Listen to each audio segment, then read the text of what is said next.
วันนี้เราจะนั่งรถไฟฟ้าสายสีเหลืองไปลงสถานีลาดพร้าวกันครับวิดีโอนี้เป็นตอนที่2จากคราวที่แล้วที่เรานั่งไปลงสถานีสำโรงแล้วไปดูกันว่ารถไฟขบวนนี้จะวิ่งผ่านที่ไหนและมีอะไรที่น่าสนใจบ้าง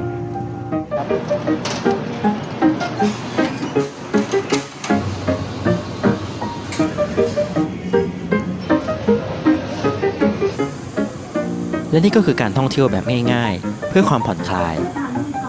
ยินดีต้อนรับสู่หมอกิจครับ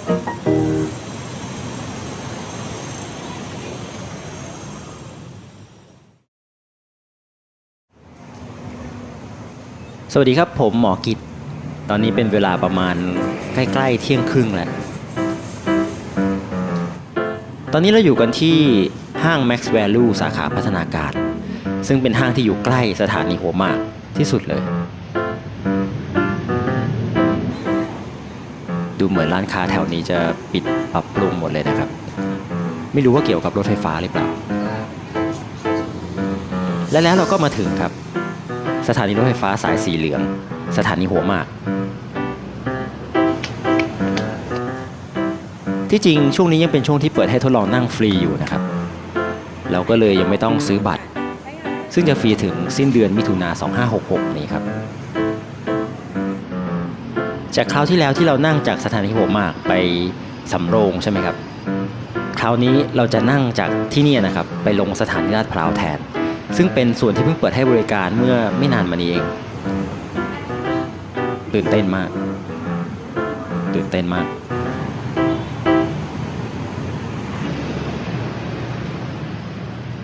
อ้าวทำไมไปลงสำโรงอ่ะหรือว่าเราขึ้นผิดฝั่ง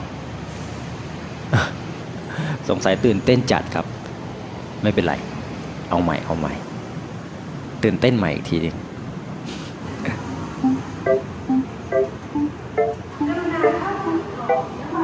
เราขึ้นมาอีกฝั่งแล้วครับ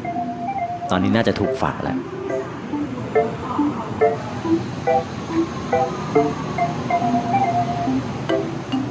ไปลาดพร้าวใช่ครับถูกฝั่งนั่งถูกฝั่งแล้ว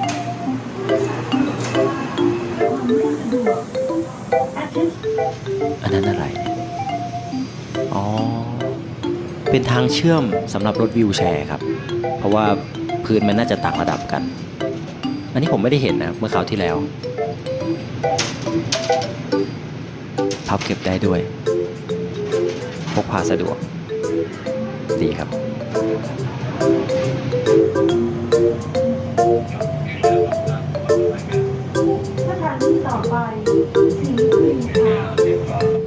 สถานีต่อไปเป็นสถานีศรีกรีฑาครับ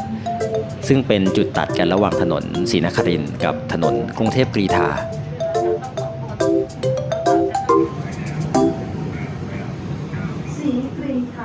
โอ้โห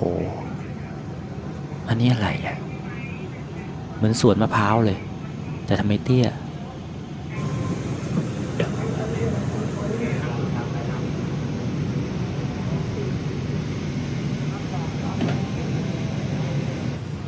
ตอนนี้เรานั่งมา1สถานีแล้วครับเหลืออีก9สถานีก็จะถึงลาดพร้าวสถานีต่อไปสถานีแยกลำสาลีครับซึ่งก็ถือว่าเป็นสถานีที่สำคัญมากเพราะว่าแยกลำสาลีนะครับเป็นแยกที่รถติดเป็นประจำเลยจนหลายๆคนก็ตั้งชื่อให้ว่าเป็นแยกลำสาหัสคือรถติดมากแบบสาหัสนะครับไม่รู้ว่ารถไฟฟ้าจะแก้ได้ไหมและนี่ครับอันนี้ครับคือแยกลำสาลีแหมวันนี้โล่งเลยนะครับส่วนอันนี้คือเดอะมอลล์บางกะปิครับโหไม่ได้มานานมากเพราะว่าแถวนี้รถค่อนข้างติดครับจะมาทีนี้ก็ต้องคิดหนักสงสัยกำลังปรับปรุงอยู่นะครับเดอะมอลล์บางกะปิเนี่ยคิดว่าหลังจากนี้พอรถไฟฟ้าเสร็จแล้วครับน่าจะทำให้การมาย่านเนี่ยครับง่ายขึ้นแล้วก็น่ามามากขึ้น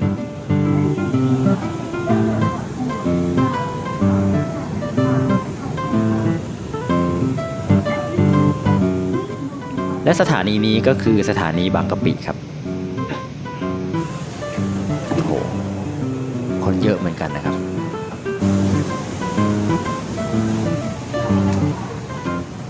นี่ขนาดตอนกลางวันหลังจากสถานีบางกะปิตอนนี้รถไฟฟ้าก็ได้วิ่งเข้าสู่ถนนลาดพร้าวแล้วครับสถานีนี้คือสถานีลาดพร้าว101ครับ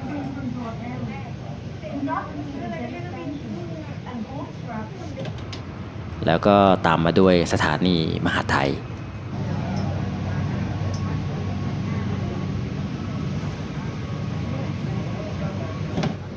ตอนนี้เราเหลืออีก2 3 4 5สถานีครับทางตรงมากเลยเป็นรถไฟฟ้าที่ทางตรงมากอันนี้สถานีลาดพร้าว83ครับ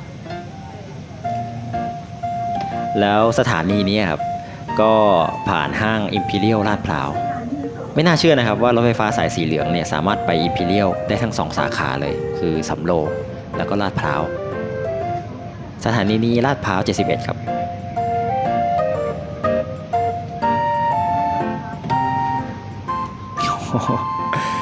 ทางตรงไม่หยุดเลยนะครับแล้วก็มีขึ้นมีลงให้ความรู้สึกเหมือนโรลเลอร์โคสเตอร์อะไรอย่างนั้นสถานีต่อไปสถานีโชคชัย4ครับซึ่งก็ถือว่าเป็นสถานีที่สำคัญเหมือนกันเพราะว่าคนอยู่แถวนี้เยอะมากครับแล้วก็ทะลุไปถนนเส้นต่างๆได้รถก็เลยติดเป็นประจำซึ่งนั่นก็อาจจะเป็นที่มาทำให้สถานีต่อไปเนี่ยชื่อว่าภาวนาคือภาวนาให้รถไฟฟ้าเสร็จเร็วๆได้ใช้เร็วๆผมล้อเล่นนะครับตอนนี้เราเหลืออีก1สถานีท้วนก็จะถึงลาดพร้าวเท่าที่ผมเคยสัมผัสมากับตัวเองนะครับย่านลาดพร้าวเนี่ยเป็นย่านที่รถติดมากโดยเฉพาะช่วงชั่วโมงเร่งด่วนเพราะฉะนั้นการมีรถไฟฟ้าสายสีเหลืองเนี่ยก็น่าจะเป็นอีกทางเลือกหนึ่งที่หลายคนก็หวังว่ามันจะแก้ปัญหานี้ได้และที่เห็นอยู่ข้างหน้านี้ก็คือถนนรัชดาครับถ้าตรงไปเนี่ยก็ไปเชื่อมกับถนนได้หลายสายเลยครับทั้งพระราม9เพชรบุรีสุขุมวิทแล้วก็อีกเยอะครับ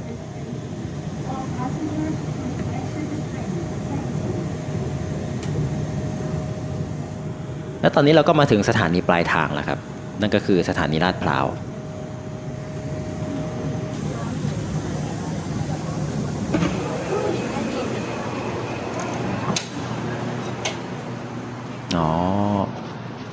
มีเจ้าหน้าที่เอาทางเชื่อมมารับรถวีลแชร์ด้วยนะครับ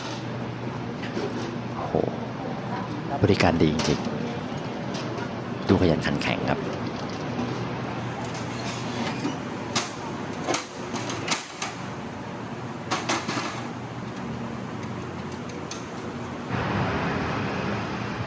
สถานีนี้เชื่อมกับรถไฟฟ้าใต้ดินด้วยครับสายสีน้ำเงินพี่ต้องทำหน้าที่แบบให้คนพิการเขาวีลแชร์คือพี่ต้องสแตนด์บายตลอดเลยครับยังไงสถานีก็จะแจ้งมาสถานีต่อสถานีแล้วก็คือถ้าเกิดมีเคสเนี่ยพี่ก็ขึ้นมาพร้อมกับบันไดไอ้ตัวนี้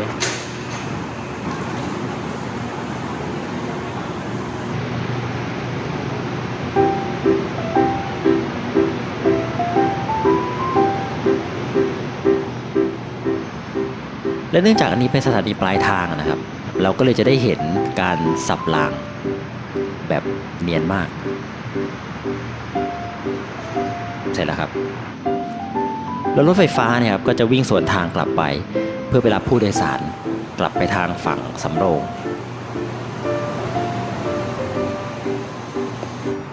สถานีนี้อยู่ติดกับอาคารจอดรถด้วยนะครับซึ่งถ้าใครอยากจะจอดรถแล้ว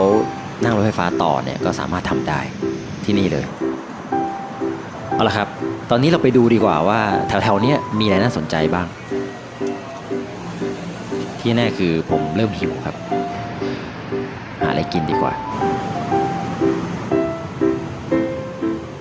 ที่เห็นตรงนั้นน่าจะเป็นทางเข้ารถไฟฟ้าใต้ดินนะครับซึ่งมีหลังคาเนี่ยเชื่อมกันตลอดแนวเลยฝนตกก็ไม่เป็นไรตรงนี้มีร้านกาแฟอเมซอนนะครับ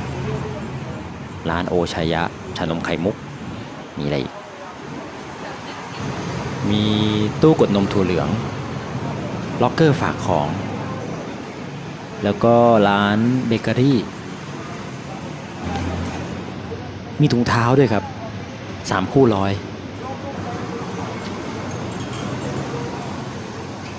และนี่ก็คือทางเข้ารถไฟฟ้าใต้ดินครับสถานีลาดพร้าวชื่อเดียวกันเลย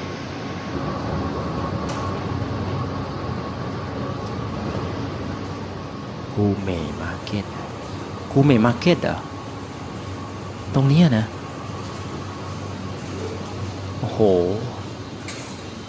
สงสัยผมไม่เคยได้มาแถวนี้จริงๆครับผมเชื่อว่าคนแถวนี้น่าจะรู้ดีอยู่แล้วว่ามีกูเมมาร์เก็ตนะครับแต่สำหรับผมเนี่ยตะลึงเล็กน้อยครับเหมือนเข้ามาห้างลับใต้ดินยังไงอย่างนั้นเลยมีทั้งร้านขนมปังร้านราเมนร้านอาหารญี่ปุ่นแล้วก็ฟู้ดคอร์ทด้วยมีฟู้ดคอร์ทด้วย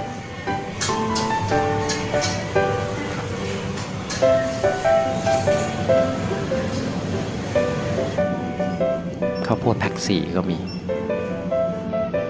1 แถม 1อีกต่างหากห้องน้ำก็มีครับอันนี้สำคัญเลยเอากะเพราหมูสับครับแล้วก็ไข่ดาวน่าจะเป็นไก่หรือเปล่า เอาไก่ละได้ครับได้ แต่ ค มั รับ นเหมือนหมู เหมือนหมู ชวนเนาะ ขอบคุณครับได้แล้วครับอาหารกลางวันของผมข้าวกะเพราไก่สับไข่ดาว65 บาทแล้วก็น้ำเปล่า10 บาทโอ้โหไข่แดงน่ากินมาก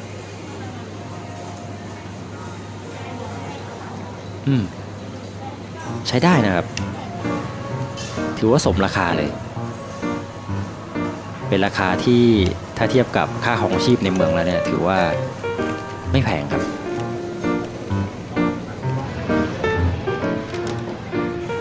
หลังจากกินข้าวเที่ยงเสร็จก็ต้องตามด้วยกาแฟสักหน่อยครับเป็นอเมริกาโน่ร้อน40 บาท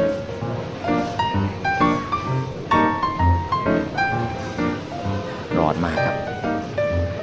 โอ้แต่รู้สึกดีกินแล้วรู้สึกดีมากสดชื่นครับ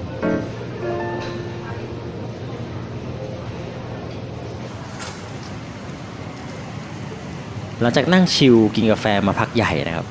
ตอนนี้เป็นเวลาบ่าย 3นะถึงเวลานั่งกลับขากลับเนี่ยผมได้มีโอกาสมาลองกดตู้ซื้อตั๋วด้วยครับเพราะอย่างตอนขามาเนี่ยจะเป็นเจ้าหน้าที่แจกบัตรใช่ไหมครับแต่กดแล้วก็ได้ฟรีอยู่ดีนะครับ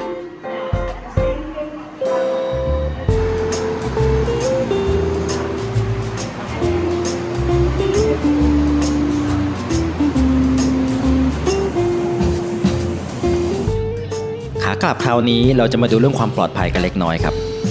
ในกรณีฉุกเฉินแล้วจำเป็นต้องออกจากรถไฟนะครับให้เราทุบแผ่นอะคริลิกคันโยกประตูฉุกเฉินเสร็จแล้วดึงลงมาจนสุดครับเราจะสามารถเปิดประตูได้ด้วยตัวเอง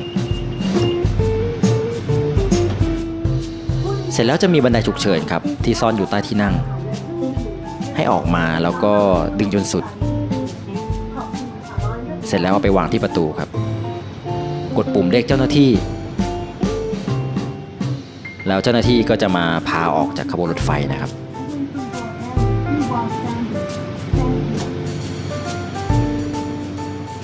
แล้วก็มีเรื่อง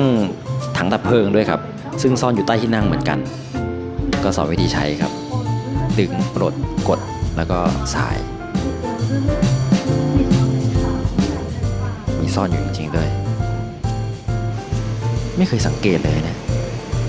และที่สำคัญที่ผมยังไม่ได้ลองคราวที่แล้วเลยก็คือการนั่งครับสบายดีเหมือนกันครับน่าจะนั่งต้องนานแหละ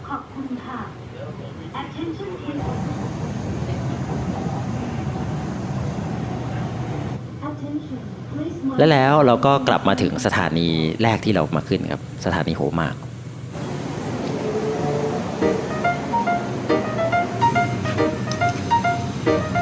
ขอบคุณรถไฟฟ้าสายสีเหลืองด้วยนะครับที่ทำให้วันนี้ผมได้ออกมาเที่ยวแล้วก็ผ่อนคลายไปในตัวขอบคุณทุกคนด้วยนะครับที่รับชมแล้วก็ติดตามหมอกินมาโดยตลอดขอบคุณมากๆครับถ้าดูแล้วชอบช่วยกดไลค์กด Subscribe ให้หน่อยนะครับจะได้ติดตามวิดีโอต่อไปในอนาคตได้ด้วยแล้วเจอกันใหม่ครับ